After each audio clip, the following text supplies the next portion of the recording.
पिता और बेटा की कहानी। शाम का समय था। ऑफिस से घर आने के बाद पिता फिर से ऑफिस के फाइल्स में उलझा हुआ था। तभी उसका 4 साल का बेटा पास आया और बोला, पापा क्या मैं आपसे कुछ पूछ सकता हूँ? हाँ पूछो।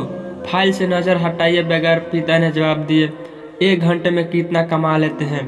बेटा ने पूछा। इस अजीब सवाल पर पिता को कुछ गुस्सा आया। उसने जवाब दिया, तुम्हें इससे क्या मतलब है? बेकार के सवाल पूछकर मेरा समय खराब कर रहे हो। देखते नहीं हो मैं काम में बिजी हूँ। पापा मैं आपसे जानना चाहता हूँ, प्लीज़ बताइए ना, 1 घंटे में आप कितना कमा लेते हैं? बेटा ने जिद करने लगा।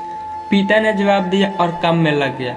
वह बेटा सिर झुकाकर कुछ सोचने लगा, फिर सिर उठाकर बोला, पापा मुझे आप 300 रुपये उधार दे सकते हैं?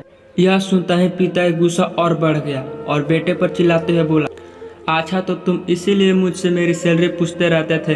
तुम्हें खिलौना या कोई फालतू की चीज़ खरीदनी है? अब एक शब्द कहे बगैर सीधा अपने कमरे में जाओ और सो जाओ। मैं इतनी मेहनत से पैसा कमाता इसीलिए नहीं कमाता हूँ कि तेरी हर फालतू की मांग पूरी कर सकूँ। बेटे का चेहरा उतर गया और भारी कदमों से वहाँ से चला गया। पिता कुछ देर तक अपने बेटे की बातों पर नाराज रहा, फिर काम में लग गया। काम खत्म होने तक उसकी नाराजगी भी खत्म हो चुकी थी।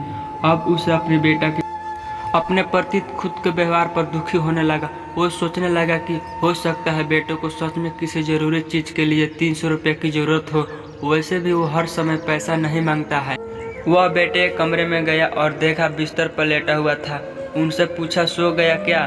बेटा तुरंत उठकर बैठ गया और बोला, नहीं पापा मैं जागा हुआ हूँ। बेटा मैं काम की वजह से परेशान था और मेरा काम का गुस्सा तुम पर निकल गया। मुझे तुम पर गुस्सा नहीं करना चाहिए था। ये लो 300 रुपये जो उस समय तुम मुझसे मांग रहे थे। पिता बेटे के पास बैठते हुए बोला, थैंक यू पापा। बेटा चहक उठा, 300 रुपये एक तरफ रखा। उसने अपने तकिए के नीचे से दबे कुछ नोट निकाले और उन्हें गिनने लगा। यह देख पिता को फिर से गुस्सा आने लगा। वह गुस्से में बोले, जब तुम्हारे पास पहले से ही इतना पैसा थे तो तुम और मेरे से पैसा क्यों मांग रहे थे? क्योंकि मेरे पास पूरे पैसे नहीं थे पापा, अब है। बेटे ने मासूमियत से जवाब दिया, पापा ये लीजिए 400 रुपये, क्योंकि इससे मैं आपका 2 घंटा खरीद सकता हूँ। प्लीज़ कल घर जल्दी आ जाना, मैं आपके साथ डिनर करना चाहता हूँ। बेटे की बात सुनकर पिता को आंख में आंसू आ गया। दोस्तों अगर ये कहानी आप लोग को अच्छा लगे तो अपने छोटे भाई को चैनल को सब्सक्राइब कर देना और अपने भाई को सपोर्ट करना, क्योंकि आप लोग को सपोर्ट की बहुत ज़रूरत है। इससे अच्छी वीडियो देखने के लिए अपने भाई को चैनल को सब्सक्राइब कर देना।